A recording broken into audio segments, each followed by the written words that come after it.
Hello and welcome back to our study of Peninei Halacha, Teachings of Rabbi Eliezer Melamed, Shlita. Here we are, Erev Shabbos Kodesh, Parashas Chayei Sarah. Had another great week of learning. We're going to conclude on a high note. I'm still kind of riding high, having the visit from Rav Melamed here in our shul, in our community, and his sharing of Torah and bracha and brachas of Eretz Yisrael with us is just so incredibly meaningful. And also to have him bless the work that we do here is also extremely meaningful. But please continue davening for Charlei Tzva Ganei Yisrael, for Shalom and Chol Tzvei Yisrael, and in return of our hostages, L'Kvuras Yisrael. We learn each and every day, Le'ilei Nishmat Sarah and Daniel Shimon ben Harav Deron v'Shel Yoshem Ekim Damo. Next chapter, Tefillah Balachash. Kama v'kama halachas gedolos lamanu min haderech sheba hispal l'chana. She'amdo biksha ma'Hashem she'ifkadena beven. We learn many, many halachos from the way that Chana, as the haftorah that we read on Rosh Hashanah, in the story in Shmuel, the way she stood up and she asked Hashem to remember that she should have a son. And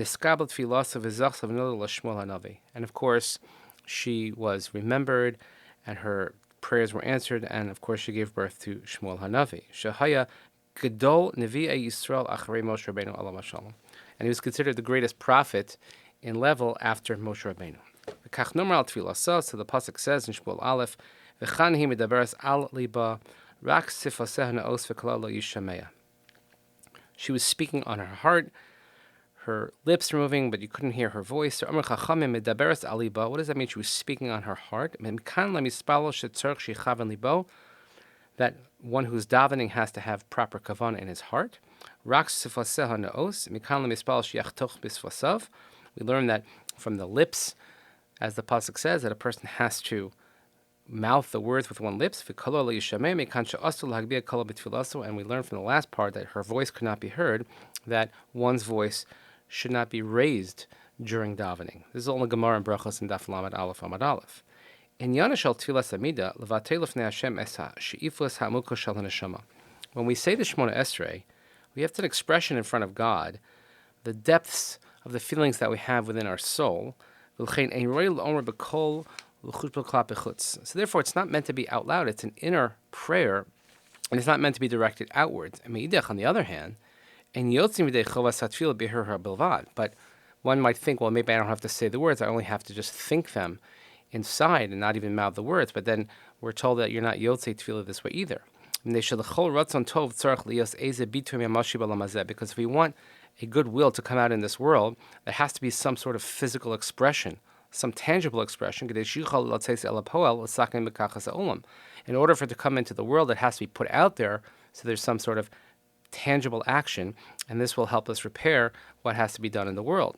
So therefore,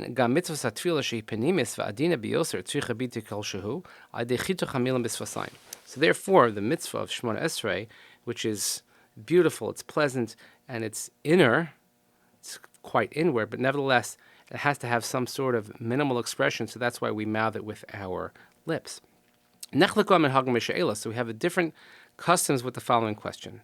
So how does one daven what we call the silent Shemoneh Esreh? Ladas rov poskei halacha umiktas hamikubalim tzarcha mispal hashmias kolol osno.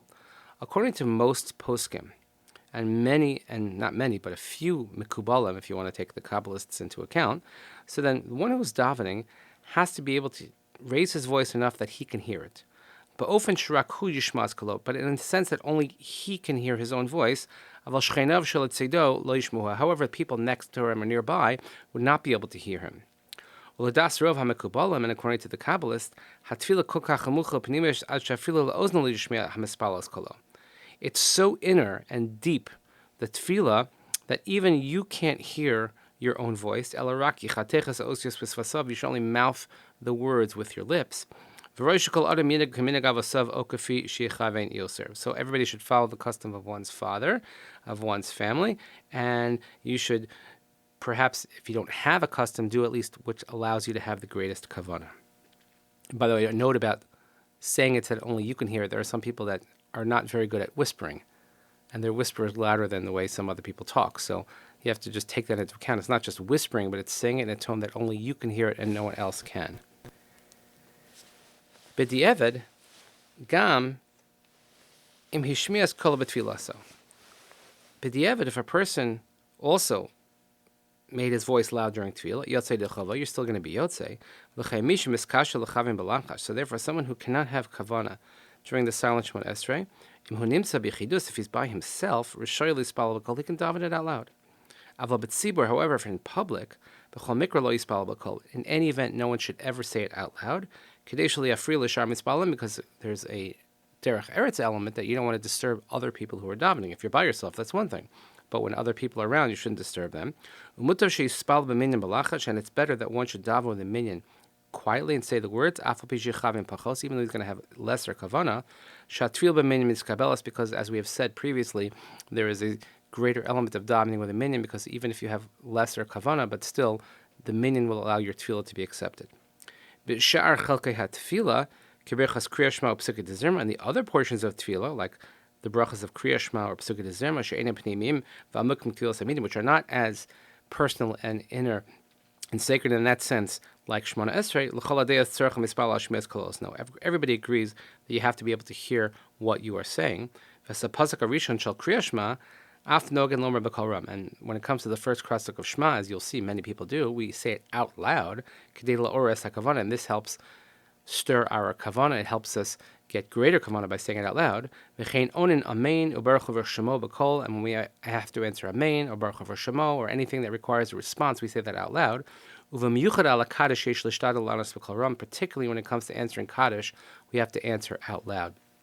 Especially people will know if they're davening for the but sometimes you have that feeling like, is this thing on and can anybody hear me? Because nobody's paying attention and nobody's answering. It's very important to answer amen out loud, particularly during Kaddish and Kedusha and all those other places. So we thank you for answering the bell and learning with us, but wishing everybody a peaceful and restful Shabbos. Please continue davening for Chale Yitzvah Yisrael, for Shem Yisrael, return of our hostages and Puras Yisrael. Nishmat Daniel Shemoneh Esreh Shabbat Shalom Baruch, everyone. Thank you so much for joining us this week. We'll see you here next week. Hashem.